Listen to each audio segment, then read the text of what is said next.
प्रेम सिंघानिया जो खुद स्वयं अकेले निकलते हैं, लोगों से मिलते हैं। वार्ड का चुनाव नज़दीक आ रहा है, 20 तारीख को इसका चुनाव होना है, तिथि घोषित हो चुकी है। सभी उम्मीदवार अपने अपने क्षेत्र में अलग अलग प्रकार से तैयारी करते हैं।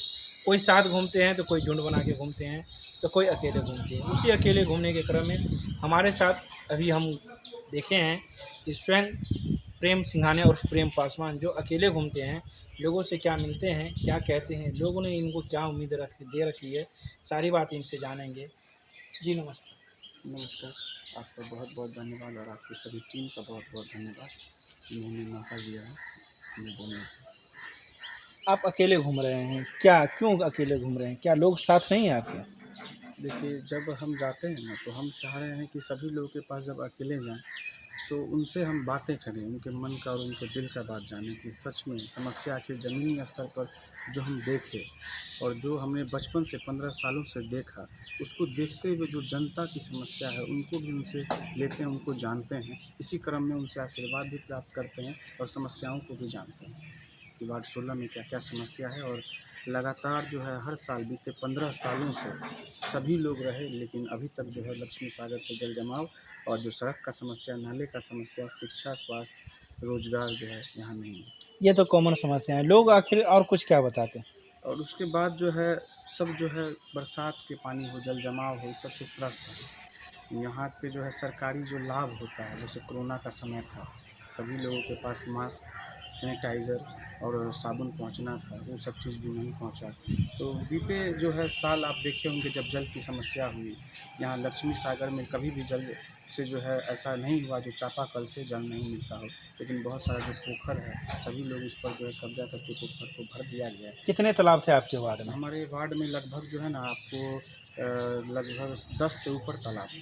अब कितने बचे? अब तो आप 1-2 मुश्किल से नज़र आता है। कहाँ गए? वो सब जो है कब्जा कर लिया गया है लोगों के द्वारा। यही सब चीज़ है और जन समस्याएँ हैं, जो छोटे छोटे बच्चे लोग हैं वो भविष्य हैं इस वार्ड का, उनको शिक्षा नहीं मिल पाता है, शिक्षा से वंचित हैं। उसके बाद जो लोग को भी जो है पढ़ना है सरकारी योजना के तहत, वो लोग पढ़ नहीं पाते हैं स्कूल में। जिन लोगों का भी फीस माफ करना है, BPL धारी, वो लोग पढ़ नहीं पाते हैं। यहाँ पे आर्थिक स्थिति बहुत कमज़ोर है, जिसके कारण युवा जो है गलत तरीके में और गलत लाइन में सभी लोग नशे के आदी हो रहे हैं। बहुत सारी जन समस्याएँ हैं जिसको लेकर अगर हम आते हैं तो उस पर काम करेंगे। आपसे तो बहुत पुराने पुराने दिग्गज भी मैदान में हैं, पैसे में मजबूत हैं, सभी कुछ में मजबूत हैं। क्या कहेंगे, क्या उससे लड़ पाइएगा आप? देखिए, हम एक शिक्षक के पुत्र हैं और हमारे पिताजी ने हमेशा से यही सिखाया है कि बेटा हौसला को हमेशा बरकरार रखना। और जब कभी भी जब उन्होंने हमें सेवा के लिए जो है ना समाज को निछावर कर दिया है कि आप सेवा करिए। आप देखे होंगे कि कोरोना का जब समय था तो लगातार हम खुद से खाना बनाकर और सभी लोगों को खाना खिला रहे थे। आप देखे होंगे कि जब एक जनप्रतिनिधि पर एक कुर्सी बैठा हुआ होता है तो जितना उनके पास जो लेटर पैड दिया जाता है समाज की समस्याओं में यूज़ करने के लिए, लेकिन आपने लगातार देखा होगा कि बीते 5 सालों से हम जो है कुलपति महोदय जो हैं मिथिला विश्वविद्यालय में BEd का मामला हो या फिर जन समस्याओं का मामला हो, सामाजिक तौर पे जो मामला हो, कहीं भी अन्याय हो, अनहोनी हो, वैसे 100 लेटर पैड का रिसीविंग जो है ना बिना कुर्सी पर ना होते हुए हमने रखा हुआ है, जिसका प्रमाण हमारे पास सारा पेपर कटिंग है। हमारा संघर्ष है, हम संघर्ष के साथ समाज में आए हैं। और ऐसा नहीं है कि विरासत जो है आपको तय की जाती है। एक गरीब का बेटा जो है, एक शिक्षक का बेटा भी आ सकता है, क्योंकि यहाँ की जनता इन सभी को दिखाने का काम करेगी कि जो संघर्ष करेगा, जो हमारे लिए लड़ाई लड़ेगा, जो हमारी आवाज़ों को उठाएगा, हमारी बातों को सुनेगा और हमें हर समस्याओं से निदान कराएगा, उनको यहाँ की जनता जवाब देगी और चुनकर एक वार्ड के उज्ज्वल भविष्य को दिखाने का काम करेगी। अच्छा, लोगों से मिलने जा रहे हैं तो लोग क्या क्या समस्याएं बताते हैं? बस यही नाला, जल जमाव, यही बता रहे हैं? नहीं, देखिए यहाँ का जो है ना विधि व्यवस्था जो कहें ना कि जो यहाँ सब लोग जो हैं गलत तरह से गलत चीज़ों में प्रवेश कर रहे हैं, जिसको बहुत लोग बढ़ावा भी देते हैं। उससे यहाँ के जो गार्जियन लोग नाखुश हैं। अब मान के चलिए कि छन्नी कुर्सी आप कहें कि पैसे में सब लोग यहाँ हैं, वो सब कोई मसला नहीं है। जो संघर्ष करेंगे ना उन्हीं को जनता यहाँ की तय करेगी कि वो आगे और बदलाव क्या होता है। अच्छा, क्या क्या बाकी रह गया है इसको? यहाँ पर सड़क आप जब आइएगा ना, म्यूजियम गुमटी जो हमारा स्टार्ट होता है वार्ड, वहाँ से अगर आप विद्यापति चौक तक आ जाइए तो पूरा वार्ड आपको अभी भी, जबकि बरसात नहीं है, पूरा कीचड़ और ऊबड़ खाबड़ सड़क से जो है ना सब जनता यहाँ की त्रस्त है, चल नहीं पाती है। बाइक से जाइएगा वहाँ स्लिप करके गिर जाइएगा।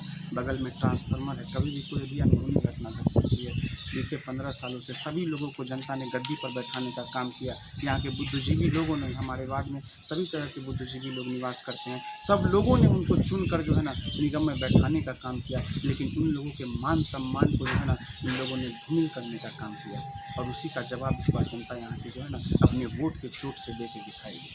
क्या लग रहा है, जनता आपको सकारात्मक जवाब दे रही है? देखिए, जनता का पुरजोर समर्थन है, बदलाव का बहार चला हुआ है और दिल से आशीर्वाद मिल रहा है। चूँकि हम यहाँ के जो हैं एक प्रत्याशी तो हैं ही, लेकिन इस समाज का हम बेटा और पोता भी हैं। तो उनका कहना है, हमारा भी कहना है कि जब हम चुन के आते हैं तो आपको हमारा हाथ पकड़ के काम कराना है, हमको ले जाके काम कराना है, न कि आपको 4 घंटा हमारे कार्यालय पर आकर बैठना है एक सिग्नेचर के लिए, जिससे आधार कार्ड बनता है। ये सभी कामों से आप मुक्त दिलाएंगे? बिल्कुल, हम हमेशा जनता के जो है आशीर्वाद में काम करेंगे, उनके मार्गदर्शन पे काम करेंगे। जब कभी भी आगे हम चुनकर आते हैं और किसी भी तरह का कोई अगर फंड भी आता है सड़क का, तो सभी लोगों के बीच में बैठकर तब उस जो फंड को है ना रिलीज किया जाएगा और उन्हीं से पूछा जाएगा कि इनके द्वारा इस काम को करवाया जाए। हमको उनके मार्गदर्शन पे काम करना। मैंने कहा कि यहाँ बहुत सारे बुद्धिजीवी लोग निवास करते हैं, जिसमें से हमारा जो शिक्षा दिए हैं, जिन्होंने हमें शिक्षा दीक्षा दी है, प्रोफेसर जो हमारे हुए, तो वो भी इसी वार्ड में निवास करते हैं। और यहाँ IAS IPS जो पदाधिकारी लोग हैं, पुलिस रैंक के हैं, शिक्षक रैंक के हैं, सभी लोग निवास करते हैं। वो बदलाव के बहार में इस बार जो है वोट करेंगे और उज्जवल भविष्य के लिए वोट करेंगे और नेता नहीं बेटा को चुनेंगे।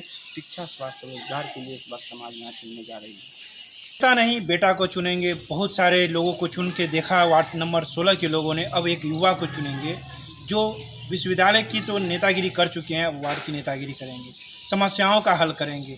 किस प्रकार की समस्याओं का हल करेंगे उन्होंने बताया, आपने सुना, आपने देखा। अब आपके ऊपर डिपेंड करता है कि आप किस प्रकार के लोगों को चुनेंगे। क्या वैसे लोगों को चुनेंगे जिनको आप बार बार मौका दे चुके हैं, या ऐसे लोगों को चुनेंगे जिन्हें एक बार मौका देने का काम करेंगे और वो वार्ड का विकास करेंगे। आप आगे देखेंगे कई और वार्डों की बातें, कई लोगों की जन समस्याओं से भी हम सरोकार कराएंगे और जो उम्मीदवार हैं उनसे भी हम बात करने की प्रयास करेंगे कि आखिर वो क्या क्या कहते हैं अपने अपने वार्ड में। धन्यवाद।